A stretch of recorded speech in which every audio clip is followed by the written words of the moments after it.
Hello, Mike. Hey Jay, how's it going? You're a little sicky.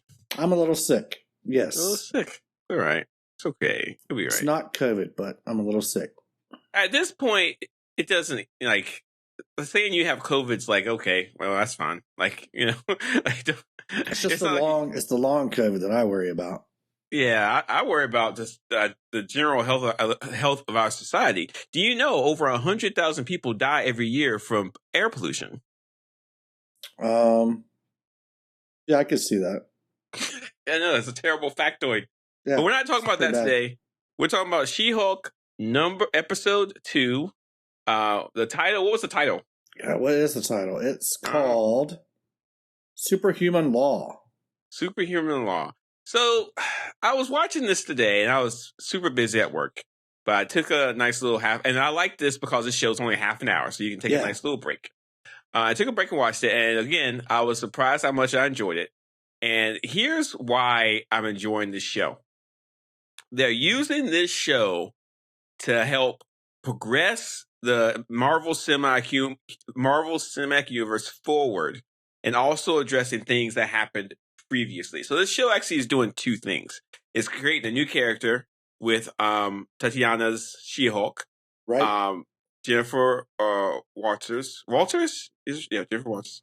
And they're not expanding the universe as much as kind of cleaning house. They're kind of going around, sweeping up, looking around corners, seeing what's over here, and really tightening everything up for the universe. And it really shows how dedicated they are with this episode, because they don't have to do as much as they're doing, but they're really doing it. And I'm super impressed. And I'm stoked to talk about some of the things that you might have missed on this. Oh, I must have missed a lot. You didn't miss much. Okay. But that is the premise of our podcast. Right. All right. So first up, she's fired. Yep. Which makes complete sense. You can't turn into a big green person and punch someone in the face during a court case and lose the case. You can't do that. So I don't think she didn't make a misjudgment call. And what's interesting about this is she kept saying, "What did you want me to do? Let those people get hurt?" And so that's a superhero. A superhero can't watch people get hurt. They have to stop bad things from happening. Most people don't do that. Most people are fine with watching other people get hurt, as long as they're not hurt. So of course, we're seeing some of the superhero stuff come out, but she loses a job. Yeah, the interesting thing to me was she was just how much of a difference the amount of drinking she'd been doing took effect once she went back to her regular form. She's like immediately stumbling all over the place and everything. Tatiana is such a good. I hope this role shows people how awesome she is and sets her up for better roles in the future. I mean, this role is really good. She's got good roles. If you haven't watched Orphan Black, please do. Orphan Black is so good. Mike, have you started watching it? No. What's it about? Orphan Black is about a woman who realizes that she has an identical twin. When she sees her identical twin jump off a subway platform into a subway and kills herself. But what she finds out later is that she doesn't have a twin. She has clones. She is a clone, and she has other clones of herself out in the world. And it's all about the ethical debates of cloning and how cloning could work in our world. It's really great. Wow. Okay. You watch the first 2 episodes, you'd be hooked. You watch the rest of it. The main actress is the same. Yeah. So Tatiana plays all the different clones, and it's like at one time there's like 6 or 7 clones in the same room. Okay. So she has different roles. She's a different actress. She's really, really, really good. You gotta watch it. It's fantastic. So did you see the scene in this show where she was getting denied by a bunch of different law firms? Yeah. The last law firm is in like a not very nice office. There's like a concrete wall behind them with boxes here and there. Yep. Is it possible that was, Matt and Foggy? I mean, the last time we saw their office, it was in New York. It had like a couple windows and it was fine. I don't think they have to like do anything they don't have to do anything cute. We're going to see Daredevil at some point. So we just got to wait and see for that one. But I don't think it was in there. I don't think it was them. What they told her was we just can't take the risk of a sideshow.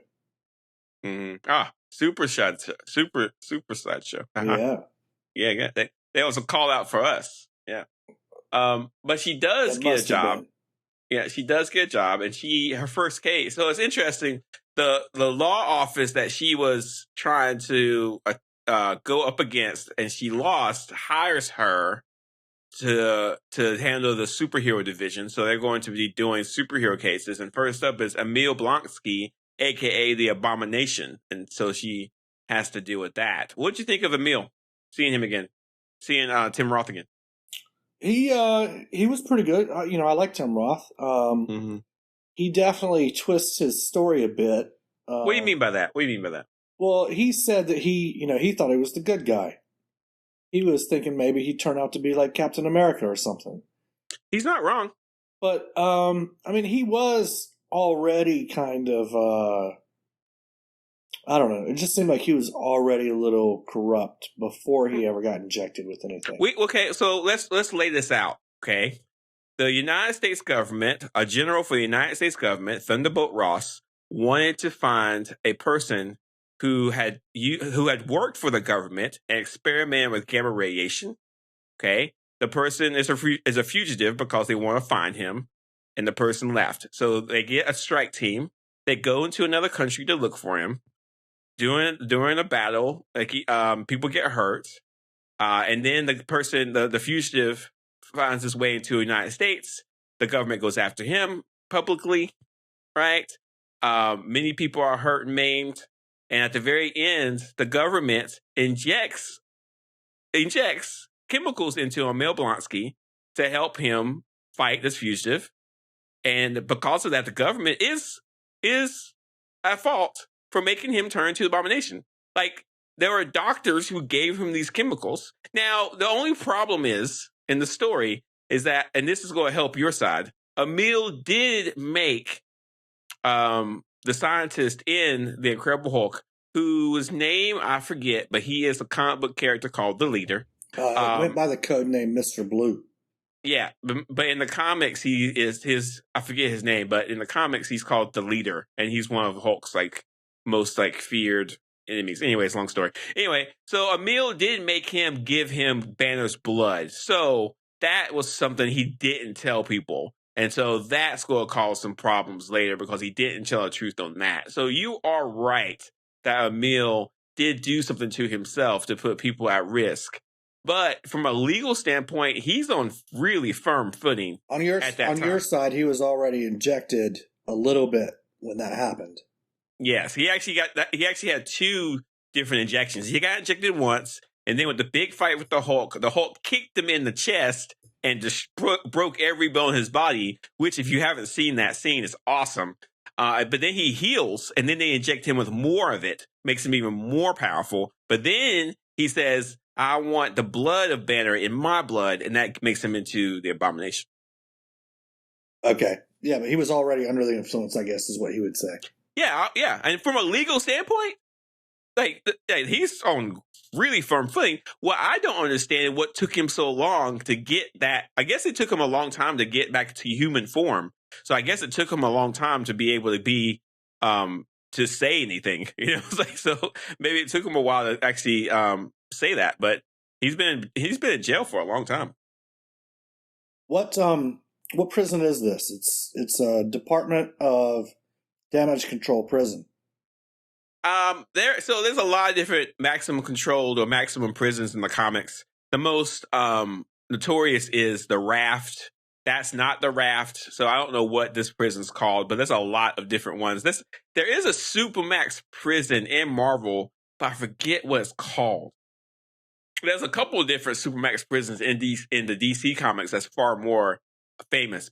But there's a lot of generic ones. But you should think that in Marvel Comics and in the Marvel Cinematic Universe now, most jails have the ability to hold superpowered beings. So it's just a thing. Do you have any idea who Emil's 7 new soulmates might be? No, but I do think we're going to see them because I do think they're going to fight. At some point, they're going to show back up. I'm not sure, but and if you look at a couple trailers, Jennifer is fighting a bunch of people and they have different kind of powers. So I think we're going to see those guys at some point. But as far as like Emil and his 7 teammates, there's nothing like that in the comics. Emil's been on some teams. The Abomination has been on some super teams, some villain teams, but it's nobody worth talking about. Okay. The show's happening at the same time as the Shang-Chi movie. Is it at the same time or is it around the same time, Mike? I think it is at the same time because during this episode, Emil busts out, goes off with Wong, fights in Shang-Chi's sister's fight club. That's what we find out at the end of this, is that he busted out. Well, if you watch the show, I'm sure you did. He says that it's a video that reveals that he did that. So, from my understanding, is a video comes out that shows him fighting. That could have taken place earlier. Yeah, exactly. So, yeah, it's just but you bring up a really good point. I got a couple of theories about this. Would you like to hear it? Sure. Right. That's what we're here for.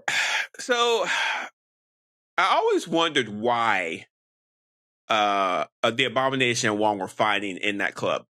And I've always thought it was kind of peculiar why Wong would even do it. But now, listening to Emil saying that he's found some peace, that he's found some ability to calm himself, I think that Wong rehabilitated the Abomination. And the fight stuff was a part of his treatment. Like maybe, hey, we need to fight in order to deal with your anger issues, to deal with blah, blah, blah. And Wong took him to that place so he could get some treatment. So, cause like, if you watch Shang-Chi, there's a scene where Wong opens a portal and they walk, and Emil walks willingly into the portal back to his jail cell, right? So I was thinking, why would you do that? And the only thing I can think of is he's trying to learn how to control the Abomination and find some sense of control. Yeah, that's a fact. I went back and rewatched that scene in Shang-Chi, and the place that Wong takes Abomination back to is the same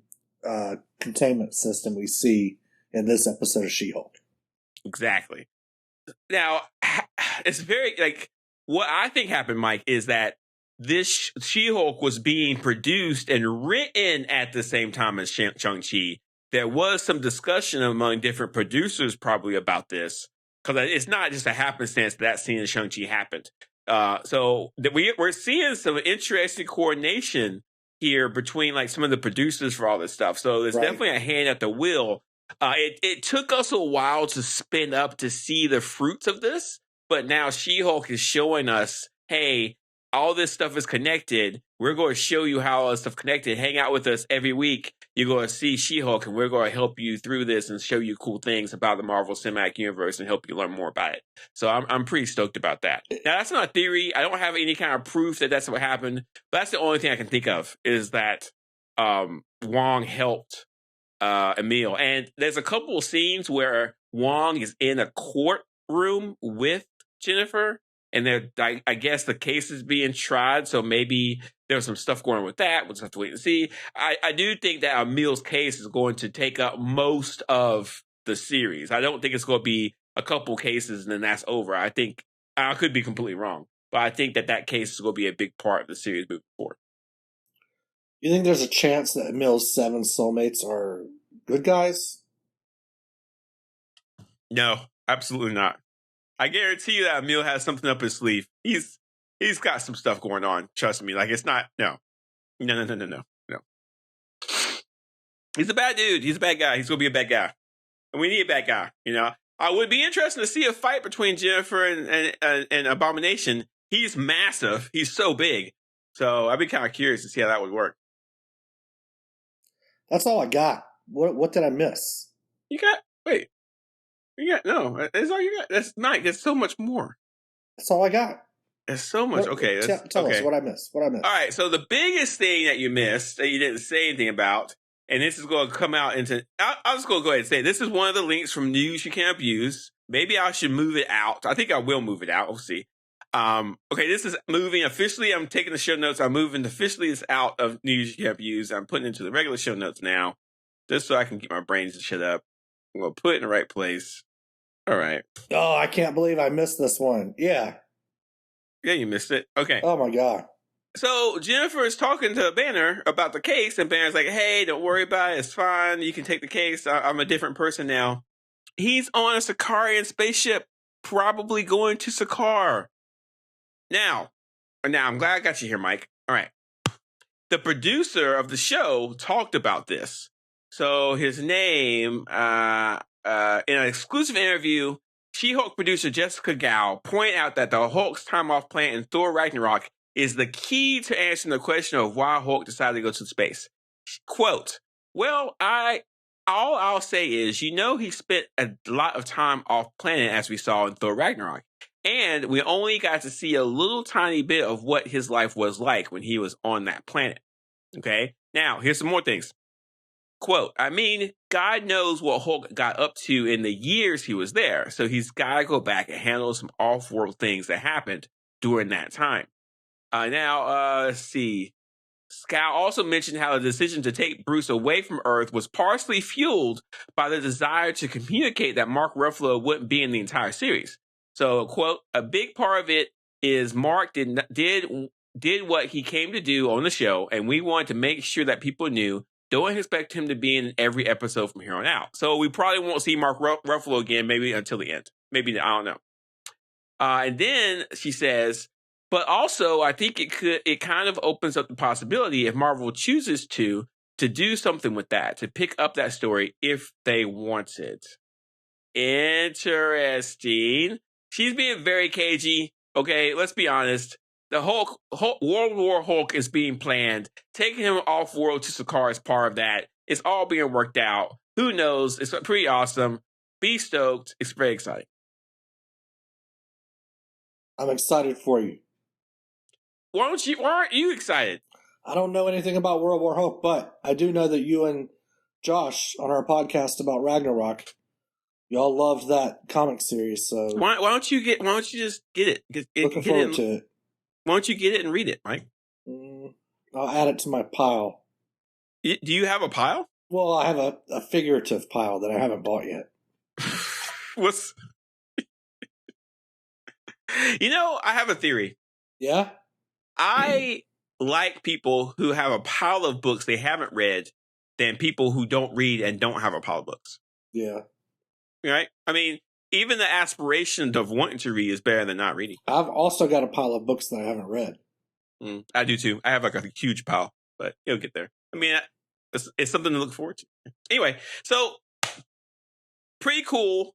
I think that we should be very careful trying to figure out when we're going to see Hulk again.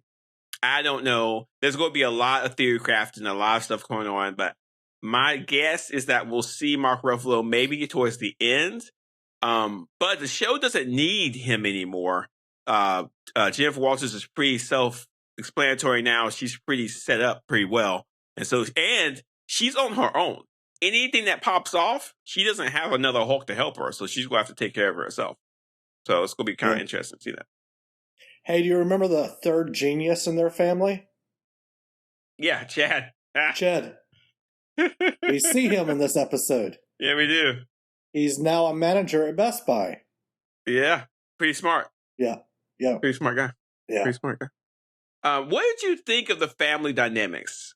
Because we don't really see this in the comics. This is something we don't see often. What did you think about it? How did you feel about it? It's interesting. I don't know what to think of it. I guess we'll have to see how much more of it there is throughout the series. Did you ever watch Perfect Strangers? Yeah. That's Cousin Balky. No. That wasn't Tom Hanks? No, Perfect Strangers, the sitcom. I was thinking of Bosom Buddies. Yeah. Did you watch Perfect Strangers? Yeah, I watched it. And you remember the characters? I remember Balky. Yeah, Cousin Balky. Yeah. Yeah, well, that's the father. What? Yeah, dude. Really? Yeah, what's his name? Mark Lynn Baker. Yeah, Larry Appleton. No, that's not Balky. It's Larry. So Bronson Pinchot is Balky. Okay. Yeah. Yeah, he's the other guy. Mark Lynn Baker, he's the other guy. Fascinating. I had no idea. Yeah, pretty fun. Yeah. I love that show. I think Perfect Strangers was super funny and had no like morals to it. It was just a funny show. Really good. I'm curious about the family dynamics. I kind of feel like whenever you see families like this in a podcast, it just means that there's going to be some kind of way they're going to get hurt. We did see some cool family dynamics in Ms. Marvel, so maybe we can see this. I don't know. We'll have to wait and see. Pretty interesting. I think that's it for the episode. Let me think about anything else that you might have missed. Now, there is some Easter eggs, but I was going to wait until news you can use, but do you want to hear about this now? I mean, we're right there. Might as well get into news you can abuse.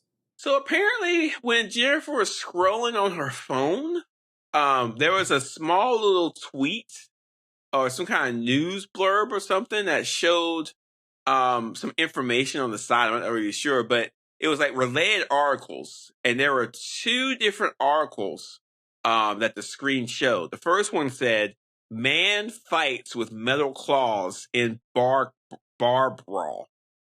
So you know what that's about. Let me see. Wolverine? Don't look at the internet. Yeah, very good.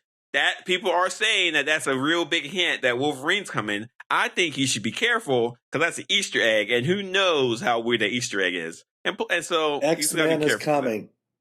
Well, we're going to get X-Men. Of course, we know X-Men is coming. We know that. You said it wasn't. When did I say that? Like last episode or something like that.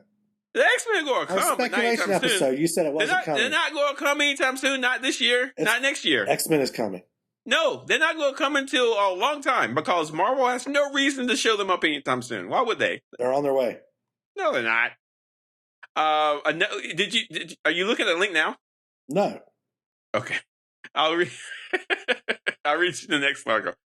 The next link says why there is a giant statue of a man sticking out of the ocean. You know where that's from. Eternals. Very good, very good. Eternals. Yeah, very good. Oh, that was on her phone too? Yes, so both of those were on their phone. Interesting. Yeah, because there hasn't been mention about that since, and that's a pretty big thing. Yeah, I mean, if there was a big celestial dead celestial in our ocean, we'd be talking about it like a lot. So it's not like, oh well, like it would be talking about it. So those are some nice little Easter eggs there. That was really fun. But that's it for the show. I am enjoying She-Hulk. Didn't you have more news you can abuse? I do, but I'm going to save it. Hang on. Oh, okay. All right. But I enjoyed the show tremendously. I thought it was really good. I'm really enjoying Tatiana. I think she's fabulous in this episode. Yeah, she's a good actress. They're doing good with their casting. Mm-hmm. I wonder how much money they paid her. Probably a lot. But what I really like is some of the social commentary they're making. Like it's like interesting when she got the job. She said, "I'm qualified for this job, but now everybody's going to think that I only got this job because I'm She-Hulk." And so that's a lot. Like a lot of people feel the same way in our society. Like especially when you talk about issues with affirmative actions, like it's hard. That's actually a whole clinical thing about what's it called? Oh man, I almost got it. Imposter syndrome, where you're trying to figure out, like, do I deserve this or not because of all the issues like that. So, white guys feel that too, by the way. Well, everybody feels that way, you know, in different situations. So it's a really good way for her to bring that up. And I think we will see more of that as the She-Hulk Jennifer worlds kind of move around. She's going to probably kind of lament her abilities and like wish she wasn't She-Hulk, and then sometimes she's going to love it. So we're going to see more of that. But pretty good so far. What do you think, Mike? It's good. It's good. I love how they do these week to week, but I kind of wish that we had the next episode already. Would you just stream the whole thing? I would, and then I would hate myself afterwards. All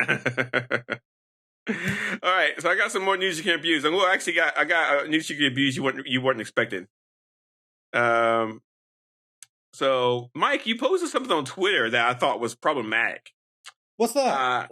Your guess of who the Fantastic Four is going to be. Oh. So let's look at Twitter. I'm looking at Twitter right now, and you have your. It's not a guess. This is just like a little fan cast. This is a fan cast. Who's going? So I'm looking right now. Who's going to play Johnny Storm? Mike, what's this guy's name? This kid from Joe Carey. Joe Carey, the guy from Stranger Things. The fabulous hair from Stranger Things. Yeah. Now, okay, Mike, you ready? I'm going to rate these. A being maybe it can do it. To F being no way. Ready? Okay. A, I would like him to be Johnny Storm. I think he'd be great. Okay. Yeah, he would be. That's why I put him in there. All right. Miss the Invisible Woman. Who's this woman? You picked her. Lily Reinhart, I think. Where's she from?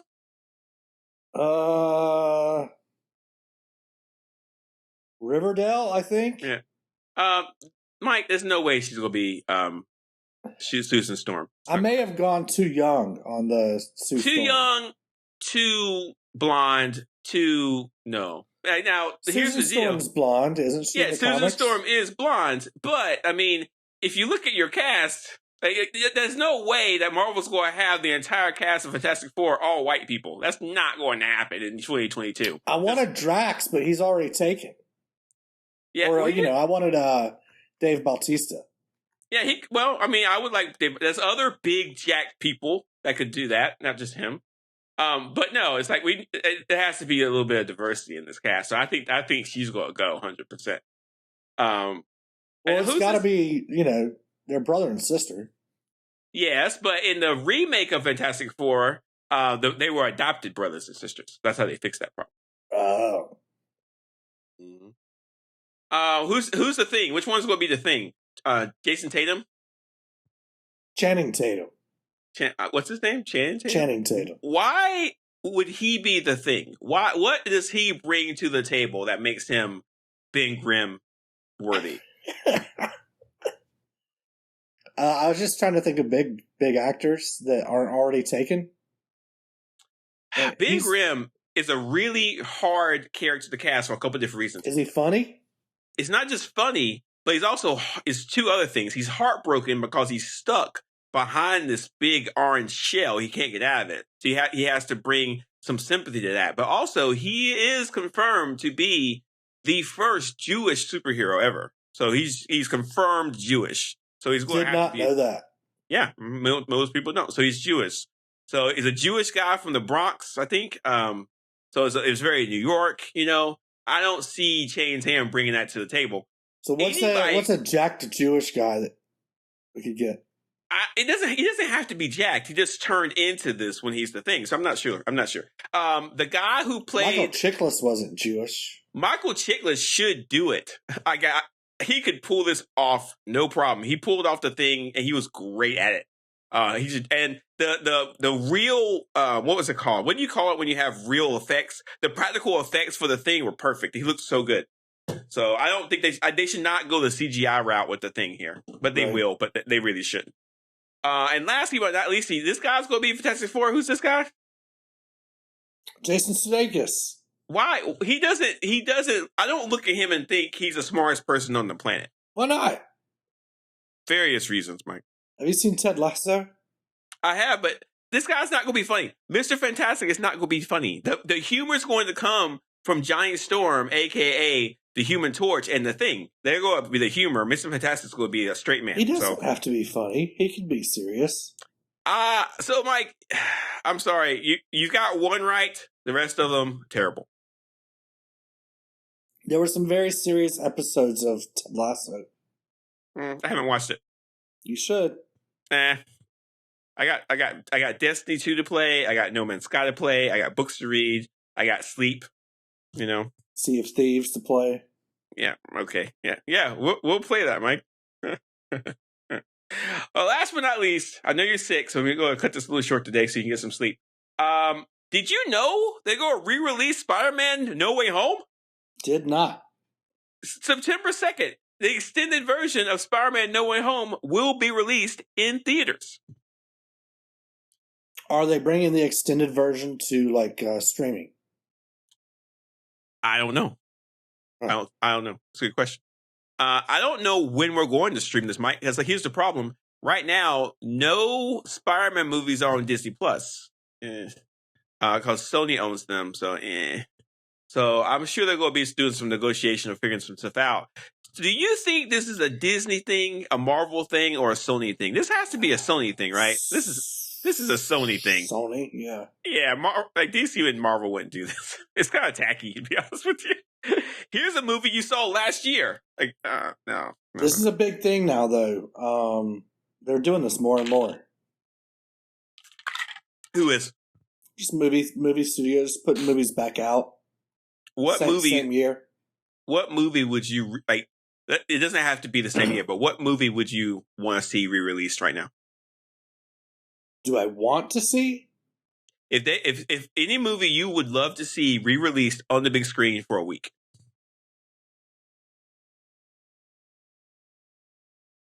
Quentin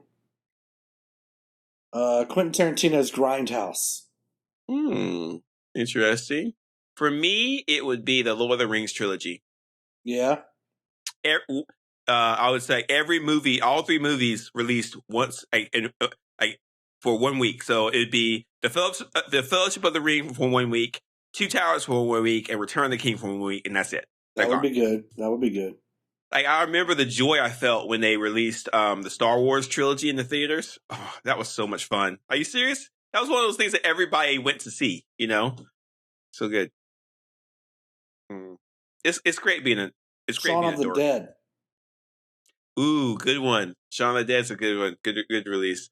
Okay, I got another one. Star Trek: The Wrath of Khan. Never seen it. What? That's a lie. You've seen it. I don't think so.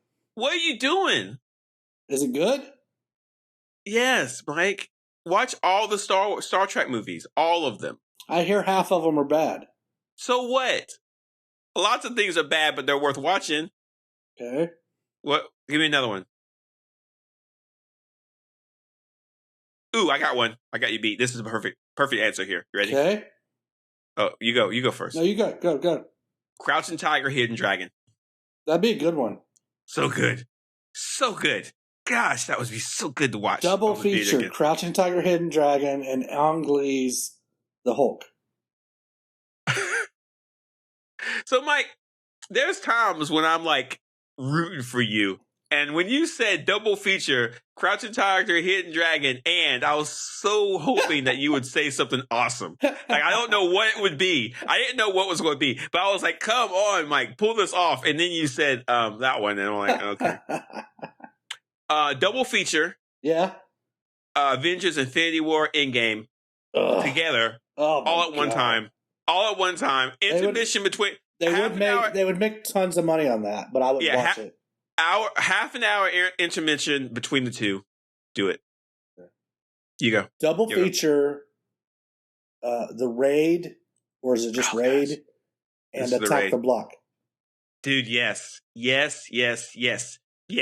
I saw The Raid in theaters, and it was amazing. It was absolutely amazing. God, that movie. I'm going to watch it later. I might watch it this weekend. That'd be so good. Oh, double feature. Ong Bak and RRR. What? I never seen any of those. Oh my God. You've got to see both of those. Okay. July 4th weekend. Seriously, watch RRR.